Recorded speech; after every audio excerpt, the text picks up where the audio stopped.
নমস্কার। আজকে যাব পিসির বাড়ি, সবাই মিলে তাই জন্য রেডি হয়ে বেরিয়ে পড়েছি।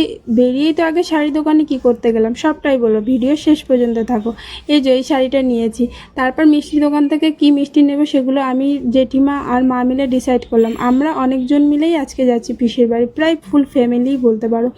তো চলো, এখান থেকে মিষ্টি কেনা কমপ্লিট। তো দেখতে দেখতেই পিসির বাড়ি পৌঁছে গেলাম। আমাদের পিসির বাড়িটা না খুব সুন্দর, চারিদিকে গাছপালা দিয়ে ভর্তি।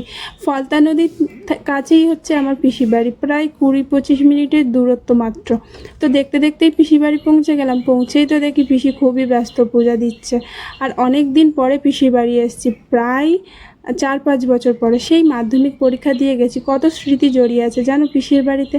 তখন সব সময় ঠাকুমার সাথে গিয়ে থাকতাম পিসির বাড়ি, কতই না বায়না করতাম। আর এখন বড় হওয়ার সাথে সাথে সব কিছুই বদলে গেছে।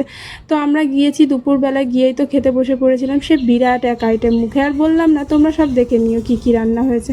তো যার জন্য যা, সেটাই হচ্ছে বৌদির স্বাদের অনুষ্ঠানে, মানে মেজদার বউয়ের স্বাদের অনুষ্ঠানে গেছিলাম। মেজদার বউ সেদিন খুব ব্যস্ত ছিল, ওই জন্য আর বেশি ডিস্টার্বও করিনি। এটাই হচ্ছে মেজদার বউ। তারপর কি বিকেল হতেই আমরা রওনা দিলাম বাড়ি ফেরার উদ্দেশ্যে।